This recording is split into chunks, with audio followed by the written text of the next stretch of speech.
पिछले हफ्ते pregnancy termination के केस ने सुप्रीम कोर्ट के कई जजेस को परेशान कर दिया था, जिसमें से एक जज सुप्रीम कोर्ट के चीफ जस्टिस डीवाई चंद्रचूड़ भी थे। हमारे पिछले वीडियोस में आपने देखा कि कैसे इस मामले में जस्टिस बीवी नागरत्न और हेमा कोहली की बेंच ने इनिशियली कुछ और ऑर्डर दिया था और बाद में कुछ और, जिसकी वजह से ये मामला एक लार्जर बेंच को पास करना पड़ा। और इस हफ्ते की शुरुआत में ही chief justice of India D Y Chandrachud, justice G B Pardiwala और मनोज मिश्रा की बेंच ने बहुत सोच विचार के बाद अंत में इस मामले में एक फैसला दे ही दिया है। Chief justice of India Chandrachud के लिए इस फैसले पर आना आसान नहीं रहा होगा, क्योंकि पिछले हियरिंग के दौरान इस मामले में बेंच बहुत ही दुविधा में पड़ गई थी।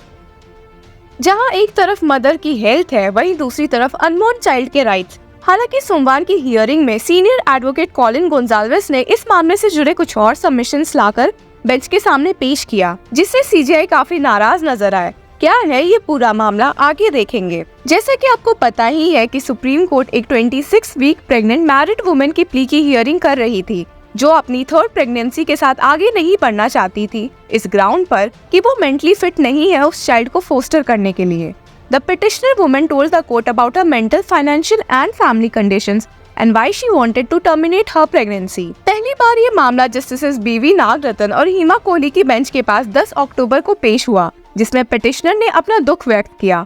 पिटिशनर की मेंटल हेल्थ को देखते हुए बेंच ने उन्हें ये प्रेगनेंसी अबॉर्ट करने की परमिशन दे दी, इसके बावजूद कि वो 26 वीक प्रेग्नेंट है। अब आप सोच रहे होंगे कि हम इस 26 वीक वाली टाइमलाइन पर इतना जोर क्यों दे रहे हैं, तो आपको बता दे कि इंडियन लॉज के तहत 24 वीक से ऊपर प्रेगनेंसी को टर्मिनेट सिर्फ 2 ही कंडीशंस पर किया जा सकता है। अगर माँ की जान को खतरा हो या फीटस में कुछ एबनॉर्मलिटीज मालूम चले। हालांकि इन दोनों प्री कंडीशन के बावजूद बेंच ने टर्मिनेशन ऑर्डर पास कर दिया। मामला तब बिगड़ गया जब एम्स के एक डॉक्टर ने बताया कि प्रेगनेंसी वाइबल है and the direction specifically permitting the stopping of the foetal heart was necessary. उसी दिन सेंटर की ओर से additional solicitor general Aishwarya Bhati ने सीजीआई के सामने इस मामले को ओरली पेश किया और उनसे एक हल मांगा। बेंच के इस पास्ट ऑर्डर से सीजीआई बड़े परेशान लगे, जिसके बाद उन्होंने इस फैसले को रिकॉल करने के लिए सेंटर को एक पिटीशन फाइल करने को कहा। इस मामले में हियरिंग के दौरान जस्टिस नागरत्न ने एएसजी को बहुत फटकार भी दी, क्योंकि वे डायरेक्टली इस मामले को लेकर सीजीआई के पास पहुंच गई थी और कोई भी लॉ ऑर्डर नहीं फॉलो किया। हालांकि डॉक्टर की बात को नजर में रखते हुए बेंच ने एक स्प्लिट ऑर्डर पास किया। While Justice Kohli was not in favor of abortion, Justice Nagaratan opined that the view of the pregnant woman should be respected despite objections that the fetus would be born alive. हालांकि CGI की bench के लिए भी इस मामले से deal करना कोई इजी काम नहीं था। वे खुद ही दुविधा में थे कि क्या करना चाहिए। उन्होंने पिटिशनर को समझाया भी कि वे कुछ समय और रुक जाए तो कोई दिक्कत नहीं होगी। हालांकि पिटिशनर ने इससे साफ मना कर दिया। आप सोच रहे होंगे कि प्रेगनेंसी वायबल होने से ऐसा क्या बदल गया कि अब टर्मिनेशन पॉसिबल नहीं है। तो वायबल का मतलब होता है कि अगर बच्चा अबॉर्ट या प्री डिलीवर किया जाएगा तो उसमें दिल मौजूद होगा, which will constitute to foeticide, which is illegal in India. CJI ने इस बात पर भी चिंता व्यक्त की थी कि पिछले 26 वीक से पिटिशनर कर क्या रही थी। The court was then informed that the mother was not aware that she had conceived again, since she was going through postpartum infertility and also suffered from postpartum depression. Petitioner ने last hearing में court को ये भी बताया कि वे postpartum depression की वजह से मेडिसिन के हैवी डोजेज ले रही थी और इसकी वजह से फीटस पर कोई इम्पैक्ट पड़ चुका होगा, क्योंकि उन्हें अपनी प्रेगनेंसी के बारे में काफी लेट ही पता चला। सीजीआई ने लास्ट हियरिंग में एम्स मेडिकल बोर्ड को फीटस की जांच और पिटिशनर की मेंटल हेल्थ की चेकअप करके एक रिपोर्ट सबमिट करने को कहा, जो सोमवार को सुप्रीम कोर्ट की बेंच के सामने पेश की गई। इस रिपोर्ट में ये साफ लिखा था कि पिटिशनर पोस्टपार्टम डिप्रेशन से सफर कर रही है। As per the report, she was taking medications which were not affecting the child adversely. AIIMS also prescribed an alternate regime for treatment so that there was no danger to the fetus. और उन्होंने इस बात पर भी जोर दिया कि foetus एकदम नॉर्मल है और किसी भी तरह की एबनॉर्मलिटी नहीं डिस्कवर हुई है। पिटिशनर की ओर से आर्ग्यू करते हुए एडवोकेट अमित मिश्रा ने कहा कि medical termination of pregnancy act के तहत सेक्शन 5 में दिए गए लाइफ टर्म को ब्रॉड मीनिंग देना चाहिए। As per section 5, a pregnancy can be terminated even if it has lasted beyond 24 weeks if the termination of such pregnancy is immediately necessary to save the life of the pregnant woman. हालांकि advocate के इस submission से CGI खुश नजर नहीं आए और उन्हें समझाते हुए कहा कि यदि इस सेक्शन के तहत लाइफ को आर्टिकल 21 के लाइफ से कंपेयर किया जाएगा तो इसी एक्ट के सेक्शन 3 का वॉयलेशन होगा। CGI orally remarked, "You are saying interpret life to mean life that is meaningful. So you want to give her this overriding power even in the 35th week?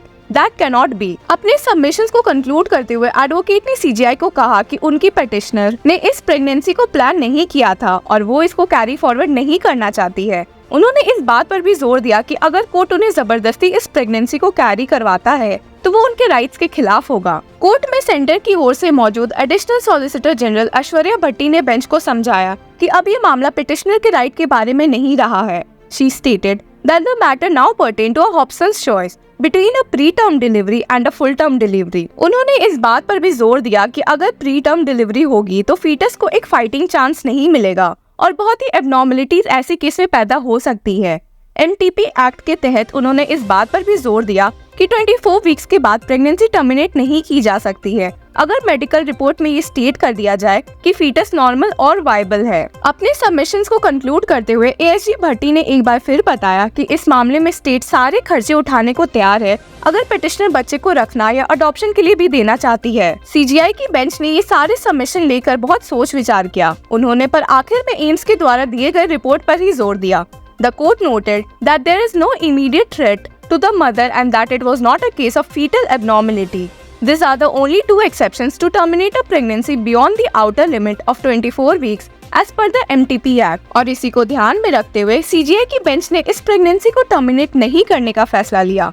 The court today directed the delivery of the child to be conducted at the All India Institute of Medical Sciences।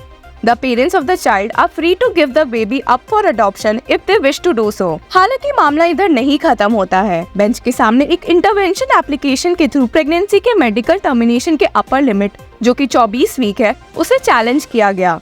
ये application और कोई नहीं बल्कि senior advocate Colin Gonsalves लेकर मौजूद थे।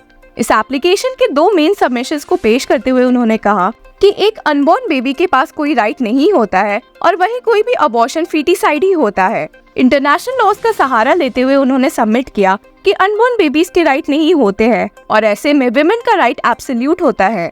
He also argued feticide has been permitted in last 12 years through a guideline of the government and it was laid down in the Nikhil Dattar case।